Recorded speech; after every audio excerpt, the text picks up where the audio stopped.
개인적으로 경험을 하나 잠깐 말씀드리는데요. 제가 이제 학사장교 훈련을 받을 때에 교관으로부터 이제 들은 이야기예요. 이제 전쟁사 같은 거 이제 공부를 하는데 6.25 전쟁 중에 있었던 일인데, 제가 그 이야기를 들었을 때 이게 정말 사실일까라고 생각을 했는데요. 어느 정도 신빙성이 있어요. 그분이 말씀하신대요. 그래서 잠깐 나눠드리면, 그 전쟁 중에 이제 전투를 할 수 있는 좀 이렇게 건강한 사람이 있고 또 그렇지 못한 사람이 이렇게 있는데, 이렇게 좀 이해력이 떨어지는 사람이 있었다고 그래요.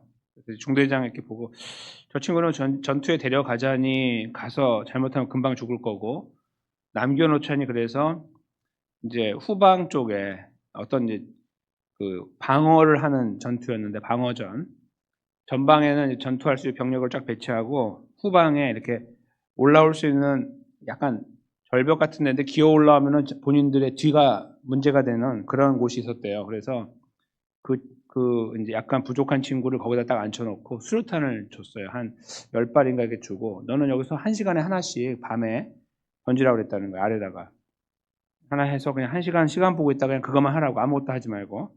그거 딱 이제 한 거예요. 이렇게 시간 되면 던지고 또 시간 되면 던지고, 앞에서 막 전투가 일어나고 있는데 밤새도록. 근데 이제 그 전투에 승리를 했어요. 이제 한국군이. 중대장이 이제 기뻐서 이제 아까 전리품을 획득하면서 가만히 있자. 갑자기 기억이 나는 거예요. 뒤쪽이 어떻게 됐지? 하고 이제 가서 보니까 그 친구가 이제 저 명령에 복종해서 다 하라는 대로 1시간에 하나씩 했습니다. 그랬더니 잘했다고 아래를 봤는데 시체가 수두룩하게 있다는 거예요. 그 아래.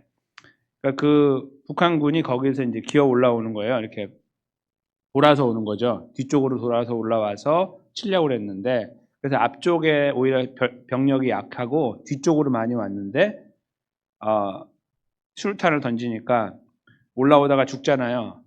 근데 그 다음에 계속 수류탄이 와야 되는데 안 오니까 가만히 있다가 또 올라온 거예요. 또 하나 딱 던지면 또 팍 죽고, 1시간에 하나씩 던졌을 때 그게 이제 엄청난 효과를 낸 거예요. 그래서 1시간이 굉장히 애매한 시간이잖아요. 1시간이 지났는데 더 이상 없겠지 하고 또 올라가다 또 맞아 죽고 해서 나중에 거기에 시체가 수두룩하게 있었는데, 이 병력들이 만약에 앞으로 왔으면 곤란할 뻔했다, 이제 그런 이야기를 들었어요. 그게 이제 하고자 하는 말이 뭐냐면 순종해야 된다, 절대 복종해야 된다, 군인은. 이제 그 이야기를 하기 위한 일화가 된 거죠. 만약에 이 병사가 머리를 잘 쓰는 사람이었다고 생각해 보세요. 자기가 판단을 해요. 이렇게 보고서 모여 있어 저 아래. 한꺼번에 던지지, 확 던지면은 물론 많이 인명피해가 나겠지만 그 병력들이 가만히 있어, 여기 뭐 이쪽에 병력이 있나 보다 하고 다시 원래 앞으로 돌아올 수 있잖아요. 그럼 여기 다 돌아와서 앞으로 왔으면은 잘못하면 졌을 수도 있는 거예요, 그 전투에서. 그러니까 이 사람이 하나씩 던진 것이 아주 효과를 봤던 거예요. 그러니까 머리를 쓰는 경우가 필요하고 그렇지 않은 경우가 있다. 절대적인 복종이 필요할 수도 있고 생각을 해야 될 때가 필요할 수 있다, 이제 그렇게 생각을 할 수 있죠. 이 사람이 그 중대장을 자기 중대장으로 인정하고, 적어도 자기 머릿속으로 이 중대장이 나의 상관이다, 내가 순종해야 되는 사람이, 이 정도의 생각이 없었다면 전투에 참여하지 못했을 거예요. 그러나 그 생각을 갖고 있어서 전투에 참여하고 하라는 대로 했을 때 좋은 결과가 얻게 됐다, 이렇게 볼 수 있는 거예요. 오늘 저희가 읽은 본문을 잘 보면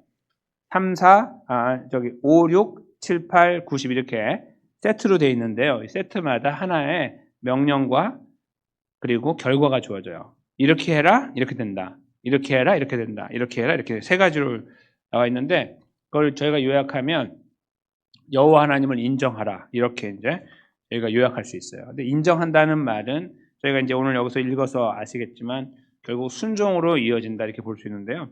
잠깐 내용을 들여다보겠습니다. 먼저 5절을 보시면, 너는 마음을 다하여 여호와를 신뢰하고 내 명철을 의지하지 말라. 반대가 되는 거죠. 중대장의 명령에 순종하고 네 생각을 하지 말라. 이거 같이 접목이 돼요. 여호와 하나님을 신뢰하면, 그러니까 믿으면 너가 갖고 있는 머리를 의지하지 않게 된다. 이제 그 함께 세트로 가는 거죠. 근데 거기에 마음을 다하여, 온 마음으로, 이제 그런 말인데요. 그렇게, 그러니까 한쪽에는 그렇게 의지하고, 이만큼은 나를 의지하지 말고 온전히 다 하나님만을, 여호와 하나님만을 의지하고 신뢰해야 된다. 이런 말씀이죠. 그렇게 되면 6절에 보면 근데 그것을 조금 다르게 표현한 게 인정이죠. 6절에 보면 너는 범사의 그를 인정하라. 그러니까 신뢰하고 따라가는 것은 여호와 하나님을 인정하는 거라고 이제 이렇게 연결고리가 생겨요. 같은 의미라는 것을. 그러면 내 길을 지도하실 것이다. 그 여호와 하나님께서 너의 길을 인도하신다. 이게 원래 지도한다는 말의 원래 의미는 스트레이튼이에요. 길을 똑바르게 만들어준다는 거죠. 그러니까 네가 가는 길을 하나님께서 똑바르게 또 옳게 만들어 주실 것이다. 그런 의미입니다. 지도한다는 표현이 그렇게 하신다는 것을 이제 약속하신 거예요. 그 1번이고요. 두 번째 세트는 7절에서 8절인데 스스로 지혜롭게 여기지 말지어다. 여호와를 경외하며 악을 떠날지어다. 이 말도 잘 보시면 스스로 자기가 지혜롭다고 아까 앞에서 내 명철을 의지하는 거하고 똑같지요? 의지하고 있으면 거기에 나는 그런 존재라고 알게 되면 여호와 하나님을 경외하는 것이 멀어지게 되는 거죠. 멀어지게 되면 악에 떠나지 않고 악한 길에 가게 된다라는 의미가 함께 있어요. 그러니까 여호와 하나님을 의지하면 악으로 가지 않을 것이다 하는 말도 같이 있는 거예요. 경외하는 거, 그리고 순종하는 거, 인정하는 것들이 다 같은 흐름 속에 있다는 것을 알게 됩니다. 그렇게 되면요. 여하튼 순종하면, 인정하면 8절에 내 몸에 양약이 되어 내 골수를 윤택하게 하리라. 양약이 된다는 말은 몸을 낫게 한다 그런 의미인데요. 원래 표현은 몸을 낫게 해주고 그리고 내 뼈를 리프레시 아주 이렇게 활기 있게 새롭게 그렇게 만들어 주실 것이다. 그런 의미입니다. 그러니까 하나님 말씀을 순종하고 하나님을 의지하고 따라가는 사람들의 삶에 하나님께 구체적으로 그 육체적인 부분에도 은혜를 베풀어 주신다는 말씀이죠. 저희가 이 말씀에 동의할 수 있죠. 이렇게 어떤 병이 들어서 거기서 회복되는 경우도 생겨요. 이렇게 저희가 보면은 아주 이렇게 많은 경우는 아니지만 어려운 경우에서 낫게 되는 경우 그런 것들을 경험하게 되기도 하고요. 그리고 그냥 건강하게 사시는 분도 있어요. 그 하나님 의지하는 분들인데 저분은 정말 하나님께서 은혜를 많이 베풀어 주시는구나 걸 경험할 수 있는 그런 어떤 대상들이 있어요. 물론 정반대로 되시는 분도 계시죠. 하나님 정말 사랑하는데 몸은 약해지시고 하나님 빨리 데려가시는 분도 계세요. 그걸로 우리가 그래서 누가 더 하나님을 더 사랑했냐라는 것을 평가하면 절대로 안 되는 거죠. 그건 아니지만 그런 경우들을 가끔 봐요. 저분은 그렇게 아주 곱게 진실되게 살아오셨는데 하나님께서 그 몸도 그렇게 하고 계시는구나 하는 것들을 볼 때가 있어요. 아주 이렇게 많지는 않지만 여기에 지금 표현하고 있는 내용들이 실제로 이루어진다는 걸 제가 말씀드리는 거예요. 이게 그냥 성경에만 있는 말씀이 아니라 저렇게 되는 경우가 있다 이거예요. 하나님 말씀하신 그대로. 그것을 저희가 이해할 수 있고요. 이제 9절과 10절에 또 하나 세트, 마지막 세트인데요. 보시면 내 재물과 내 소산물의 처음 익은 열매로 여호와를 공경하라. 여호와 하나님을 공경하는 실제적인 삶을 살아야 된다. 앞에서의 내용은 이제 생각하는 거하고 뭔가 이렇게 그 보이지 않는 면에서의 어떤 하나님과의 관계를 보여준다고 하면요, 하나님 인정해드리고 막 이렇게 따라가고 순종하고 이 마지막 그 세 번째 세트에서는 몸으로 실제적인 삶으로 하나님을 공경하는 모양이 나타나요. 그래서 재물과 소산물의 처음 익은 열매로 여호와 하나님을 공경해야 된다. 삶에서 자기에게 하나님 허락하신 것을 가지고 하나님과 관계를 형성하는데 그것을 하나님께 드림으로 하여 공경을 표현하게 되는 거죠. 그렇게 될 때에 마지막 10절입니다. 그렇게 하면 내 창고가 가득히 차고 포도즙 틀에 새 포도즙이 넘치리라. 이렇게 하나님께서 영어로는 원래는 와인이에요. 포도주죠 원래. 포도주를 만드는 포도즙이 아니고 원래 포도주를 만드는 거예요. 포도주 만드는 틀에 포도주가 차고 넘치게. 이스라엘에 포도주가 있으니까요. 그걸 말씀하는 거예요. 풍요의 상징이고 실질적인 부의 상징이기도 하고 하나님이 주시는 어떤 공급의 상징이기도 해요. 하나님 그렇게 하신다고 약속하신 거죠. 그러니까 단순히 어떤 그 보이지 않는 좀 이렇게 고상해 보이는 그런 삶의 영역에서만 하나님께서 은혜를 주시고 뭐 육체적인 부분에 주시는 게 아니라 삶에도 은혜를 주신다는 거죠. 모든 부분에서 여호와 하나님을 인정하면 그 인정 고백하면 또 순종하면 하나님 아버지께서 그 삶을 책임지시고 인도하신다. 그것이 오늘 말씀의 모든 것이 되는 거죠. 저희는 여기서 이제 질문이 생겨요. 그러면 여러분과 저는 얼마만큼 하나님을 인정하며 살아가고 계시냐, 이제 이 부분이죠.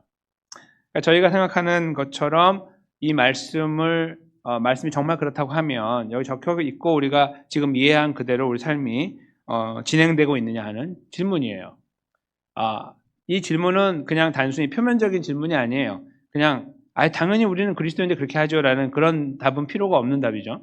우리는 더 깊이 고민해야 되는 부분이 생겨요. 정말 그러냐 이거죠. 그거는 우리 스스로가 알아요. 하나님 앞에서 이렇게 깊이 생각하면 어느쯤에 우리가 있는지를 알게 돼요.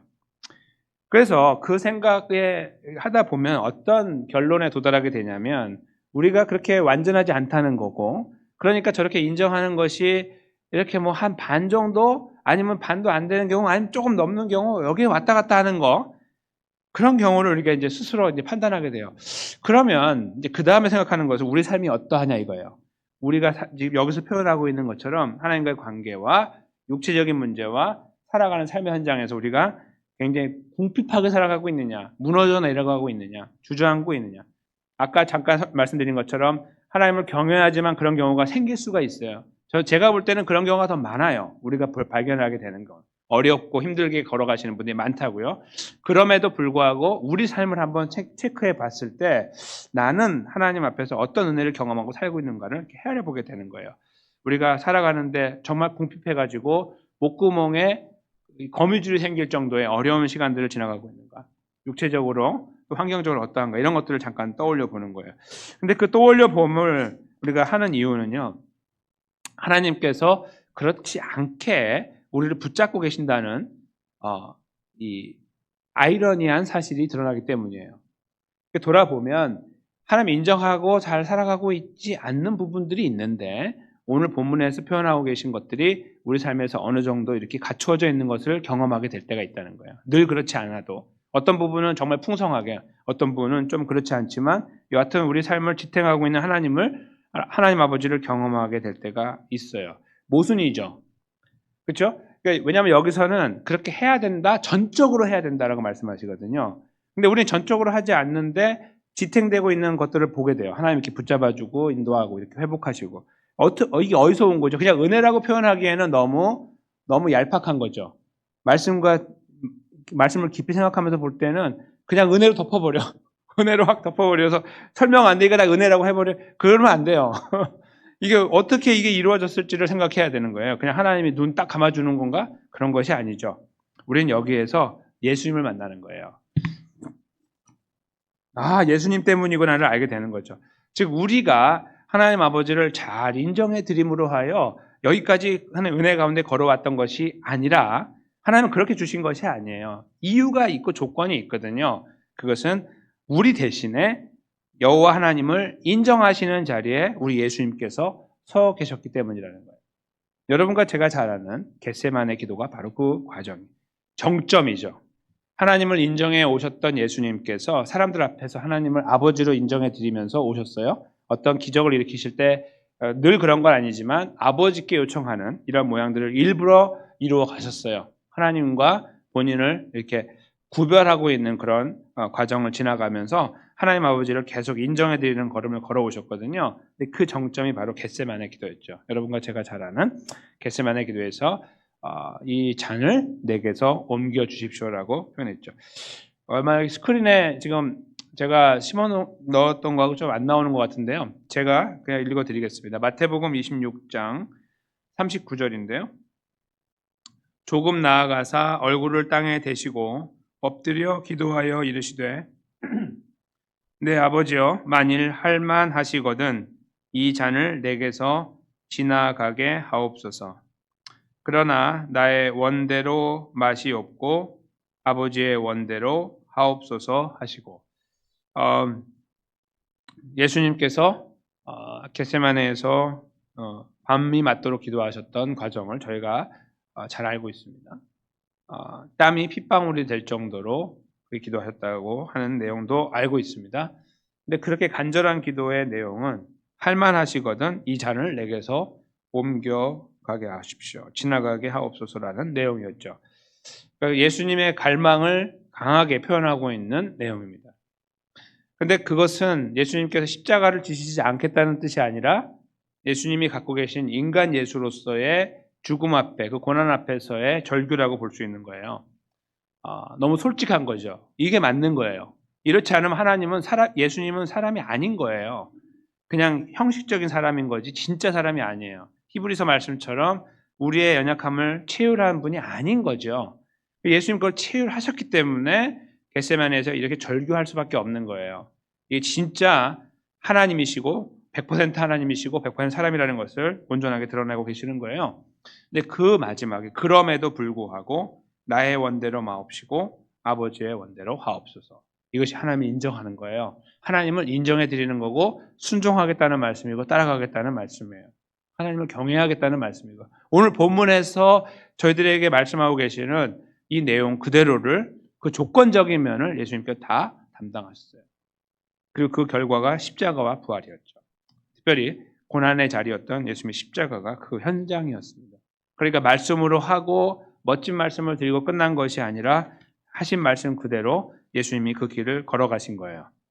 그것이 바로 예수님의 십자가의 걸음이었죠. 그래서 우리는 그 예수 그리스도를 믿고 의지하는 존재가 되었으므로 하여 오늘 본문에서 표현하고 있는 내용들의 수혜자가 된 거예요. 그걸 받을 수 있는 존재가 된 거고 잘 생각해 봤을 때 우리가 은혜라는 것이 은혜가 우리를 덮고 있다는 말이 이제는 이해가 되는 거예요.